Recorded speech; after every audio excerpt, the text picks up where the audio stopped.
മക്കളെ, നമ്മൾ ഇന്ന് പേട് എന്ന കവിതയിലെ സമ്മറിയാണ് നോക്കുന്നത്. കവിത എന്താണ് എന്നൊന്ന് മലയാളത്തിൽ നമുക്ക് വിശദീകരിക്കാം.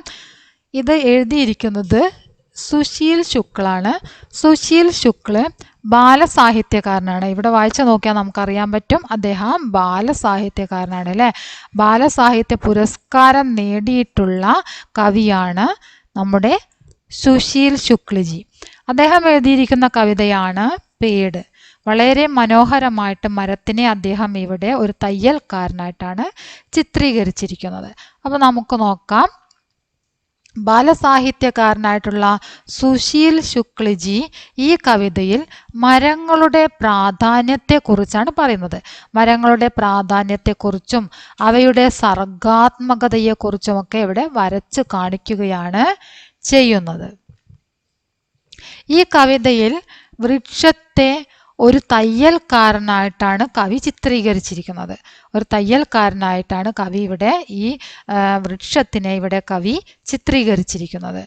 സൂര്യപ്രകാശം, വായു, മണ്ണ്, വെള്ളം ഇവയെല്ലാം ചേർത്തിട്ട് ഇവയെല്ലാം യോജിപ്പിച്ചിട്ട് മനോഹരമായ ജീവൻ തുടിക്കുന്ന പ്രകൃതി നൽകുന്നതായിട്ട് കവി പറയുന്നു.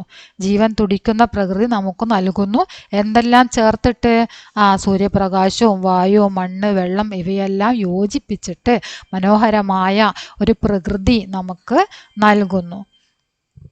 ഒരു പുതിയ ലോകം തന്നെ സൃഷ്ടിക്കുന്നു മരങ്ങൾ അല്ലേ. മരങ്ങൾ ഒരുപാട് മരങ്ങൾ പ്രകൃതിയിലുണ്ടായിട്ട് ഒരു പുതിയ ലോകം തന്നെയാണ് സൃഷ്ടിക്കുന്നത്.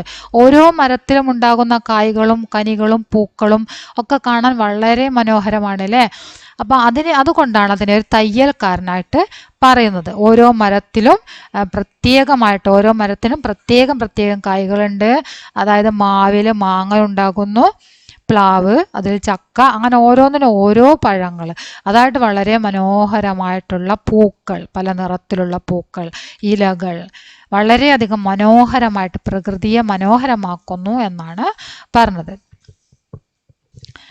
ഈ കവിതയിൽ കവി പ്രകൃതിയുടെ സൗന്ദര്യത്തെ ഭാവനാപരമായ ഭാഷയിലാണ് ഇവിടെ വരച്ച് കാണിക്കുന്നത്. വളരെ മനോഹരമായിട്ട് സൂര്യപ്രകാശവും അതുപോലെ തന്നെ വായു, മണ്ണ്, വെള്ളം എന്നിവ തുന്നിച്ചേർത്ത് മനോഹരമായ ഒരു ലോകം സൃഷ്ടിക്കുന്നത് ഒരു ലോകം തന്നെ സൃഷ്ടിക്കുന്നു. കവിതയിൽ വൃക്ഷത്തെ തയ്യൽക്കാരൻ എന്ന് വിളിച്ചിരിക്കുന്നത് അതുകൊണ്ടാണ്. വൃക്ഷം എന്താണ്? മനോഹരമായിട്ട് ഒരുപാട് വൃക്ഷങ്ങൾ അല്ലേ.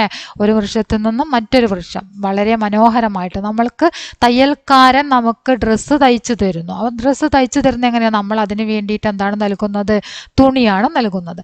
പക്ഷെ നമ്മളുടെ ഭാവനയ്ക്കനുസരിച്ച് നമ്മൾ പറയുന്ന മോഡലിൽ അവർ നമുക്ക് വേണ്ടി വളരെ മനോഹരമായ വസ്ത്രങ്ങൾ തയ്ച്ചു തരുന്നുണ്ട്.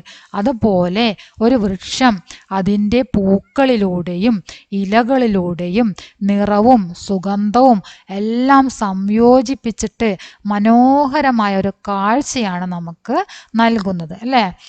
മണ്ണ്, നിറം, വായു, ജലം ഇതെല്ലാം ഒരുമിച്ച് ചേർത്തിട്ട് മനോഹരവും സന്തുലിതവുമായ ഒരു രൂപം നൽകിയിട്ടുണ്ട്.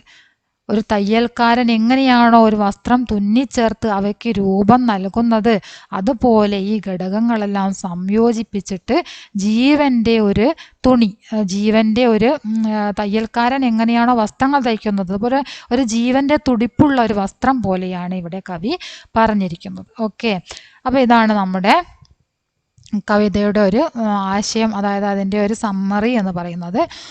ഈ കാട്ടിലെ മരങ്ങളിലൊക്കെ എന്തുണ്ട്? മുഴുവൻ കാടിൻ്റെ സവിശേഷത നിറഞ്ഞിരിക്കുന്നു. മരങ്ങളിലെല്ലാം പല പഴങ്ങളിലും പല രുചികൾ അല്ലേ.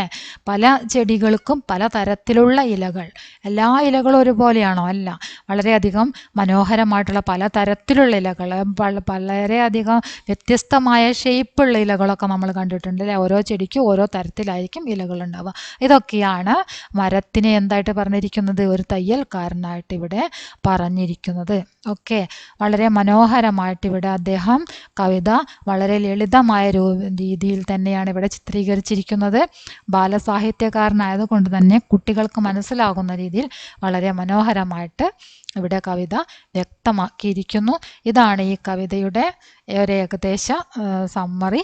നിങ്ങളിത് നോക്കിയിട്ട് പഠിക്കുക. ഇനി ഇതിൻ്റെ അടുത്ത് തന്നെ നമ്മൾ ചെയ്യാൻ പോകുന്ന വീഡിയോ എന്ന് പറയുന്നത് ഇതിൻ്റെ ടെക്സ്റ്റ് ബുക്ക് ആക്ടിവിറ്റി. ഇതാ നിങ്ങൾക്ക് ഇവിടെ ചെയ്യാനുണ്ട്, കുറേ ചോദ്യങ്ങളുണ്ട് ഇതിൽ അല്ലേ.